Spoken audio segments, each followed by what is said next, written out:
अस्सलामुअलैकुम। आज के हम इस वीडियो में बात करने जा रहे हैं रेड ब्लड सेल के बारे में, जबकि लास्ट वीडियो में हम लोगों ने बात की थी हीमाटोलॉजी के बारे में। हीमाटोलॉजी में हम लोगों ने क्या डिस्कस किया था? हम लोगों ने डिस्कस किया था कि हीमाटोलॉजी में हम लोग किस चीज़ के बारे में स्टडी करते हैं, जबकि लास्ट वीडियो में ये बताया गया था कि हम लोग हीमाटोलॉजी में ब्लड सेल्स की स्टडी करते हैं। और ब्लड सेल्स जो होते हैं वो 3 तरह के होते हैं, जिसमें हमारे पास आ जाता है red blood cell, white blood cells and platelet. तो आज के हम इस वीडियो में बात करने जा रहे हैं रेड ब्लड सेल्स के बारे में। रेड ब्लड सेल्स आखिर क्या होते हैं और ये किस तरह बनते हैं और ये क्या काम करते हैं, इसको हम लोग आज डिटेल से स्टडी करते हैं।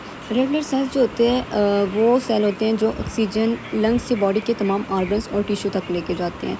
ये सेल्स जो होते हैं ये बहुत छोटे होते हैं, गोल टाइप के होते हैं, बाइकनकेव शेप के होते हैं। बाइकनकेव शेप के क्यों होते हैं? क्योंकि इसकी वजह से जो सरफेस एरिया वो इंक्रीज़ हो जाता है, जिससे ऑक्सीजन जो होती है वो बेटर एब्जॉर्ब हो जाती है और ये हेल्प करती है ब्लड सेल्स को नैरो कैपिलरीज से गुजरने में। और इसका जो साइज़ होता है वो 7 to 8 माइक्रोमीटर होता है इन डायमीटर। इसमें न्यूक्लियस नहीं होता और फ्लेक्सिबल और इलास्टिक होते हैं। जैसे कि मैंने बताया, ये फ्लेक्सिबल और इलास्टिक होते हैं। नैरो कैपिलरी से जब गुजरते हैं तो दोबारा से ही अपनी जो इनकी असल शेप होती है उसमें आ जाते हैं। और इनको जो लाइफ स्पैन होता है वो 120 डेज़ होता है। और ये कहाँ बनते हैं? ये बोन मैरो में बनते हैं। जितने भी हमारे पास ब्लड सेल्स होते हैं वो कहाँ बनते हैं? वो बोन मैरो में बनते हैं। इनका जो मेन फंक्शन है वो मैंने आपको बताया कि ऑक्सीजन को लेकर जाना और कार्बन डाइऑक्साइड को वापस लेकर आना। और हमारे पास ये जो आरबीसी की फॉर्मेशन है वो किस तरह होती है? आरबीसी जो होते हैं वो बोन मैरो में बनते हैं, ठीक है, जैसे कि मैंने आपको पहले बताया। और अगर हम लोग बात करें इन्फेंट्स में और यंग चिल्ड्रन में, तो ये कहाँ प्रेजेंट होते हैं? ये skull, ribs and long bones में। और अडल्ट में ये flat bones like pelvis, sternum and vertebra. तो चलिए बात कर लेते हैं एरिथ्रोपोइसिस की। मीन के रेड ब्लड सेल्स जो है वो किस तरह बनते हैं। रेड ब्लड सेल्स जो होते हैं ये स्टेम सेल्स होते हैं। स्टेम सेल्स किनको हम कहते हैं? स्टेम सेल हम उनको कहते हैं जो क्या करते हैं कि डिफ्रेंशिएट होकर किस में कन्वर्ट हो जाते हैं? एक मैच्योर सेल में, ठीक है। और दूसरा ये क्या करते हैं? दूसरा ये अपनी ही पॉपुलेशन को मेंटेन करते हैं। इस सेल को हम क्या कहते हैं? स्टेम सेल कहते हैं। स्टेम सेल जो वो डिफ्रेंशिएट होता है किसमें? हिमेटोपोइटिक स्टेम सेल में। हिमेटोपोइटिक जो स्टेम सेल है, हेमेटोपोइटिक स्टेम सेल आगे डिवाइड होता है टू में डिफ्रेंशिएट होता है, जिसमें हमारे पास लिम्फोइड लीनिएज आ जाता है और दूसरा माइलेट लीनिएज आ जाता है। जो माइलेट लीनिएज है उससे हमारे पास क्या होता है कि WBC के कुछ टाइप्स और रेड ब्लड सेल्स बनते हैं।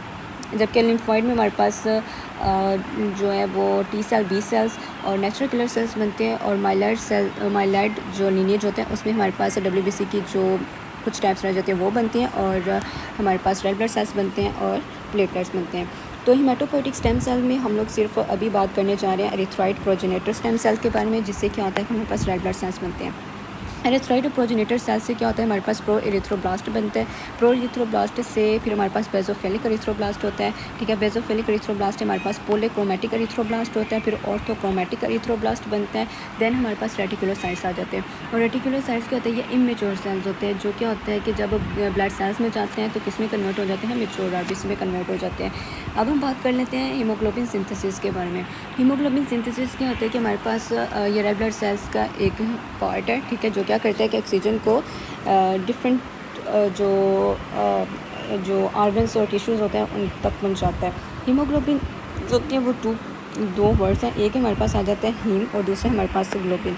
हीम जो होता है वो आयरन और प्रोटोपोरफायरिन से मिलकर बनता है। जो प्रोटोपोरफायरिन है वो कहाँ सिंथेसाइज होती है? वो माइटोकॉन्ड्रिया में सिंथेसाइज होती हैं। यहाँ पर हमारे पास जो है वो हमारे पास दो सब्सटेंस है, जिसमें हमारे पास सक्सिनाइल को ए और ग्लाइसिन है, ठीक है। ये दोनों आपस में मिलती हैं तो हमारे पास क्या बना देती हैं? Amino levulinic acid. Amino levulinic acid मतलब इनको बनाने में हमारे पास एक एंजाइम है जो हेल्प करता है, वो हमारे पास आ जाता है amino levulinic acid synthase. Then amino levulinic acid जो है वो पोरफोबिलोनोजिन में कन्वर्ट होता है। उसमें जो कन्वर्ट करने में जो हेल्प करते हैं वो हमारे पास एंजाइम है amino levulinic acid dehydrogenase. Then पोरफोबिलोनोजिन जो है वो प्रोटोपोरफायरिन में कन्वर्ट हो जाते हैं, यानी कि प्रोटोपोरफायरिन बना देती है जो कि हमें चाहिए होती है। देन हमारे पास जो होता है आयरन हम लोग कहाँ से लेते हैं? हम लोग फूड से लेते हैं, जैसे कि हम लोग रेड मीट वगैरह से लेते हैं, लिवर से हम लोग क्या करते हैं? आयरन लेते हैं। तो आयरन जो होता है वो हमारी बॉडी में जाती है। आयरन किस फॉर्म में जो है वो एब्जॉर्ब होती है? आयरन जबकि हमारे पास Fe+3 होता है, ठीक है। तो वो Fe+3 को कन्वर्ट किया जाता है Fe+2 में। देन वो क्या होती है? हमारी बॉडी में एब्जॉर्ब होती है और दोबारा से Fe+3 में बन जाती है। तो प्रोटोपोरफायरिन और आयरन जो होते हैं वापस में मिलकर क्या बना देते हैं, हमारे पास हीम बना देते हैं। और इसको हीम बनाने में ये जो इंजाइम यहाँ पर हेल्प करते हैं, हमारे पास स्पिरोचेलाटेज इंजाइम है। तो इससे हमारी जो है वो हीमोग्लोबिन बन जाती है। तो आज के हम इस वीडियो में सिर्फ यही बात करेंगे। देन नेक्स्ट वीडियो हम लोग इसके रिलेटेड जो पैथोलॉजी है उसको डिस्कस करेंगे। और जैसे कि हमारे पास आ जाती है अनीमिया क्या होता है, उसके बाद हमारे पास सिडेरोब्लास्टिक अनीमिया क्या होता है, इन सब चीज़ों के बारे में रिलेटेड बातें करेंगे। हम लोग ABO जो ब्लड ग्रुप होता है उसको भी डिस्कस करेंगे, और जो एरिथ्रोब्लास्टोसिस फेटालिस है उसको भी डिस्कस करेंगे। तो आज की वीडियो हम लोग यहीं पे एंड करते हैं। इंशाल्लाह नेक्स्ट वीडियो में हम इसकी पैथोलॉजी को डिस्कस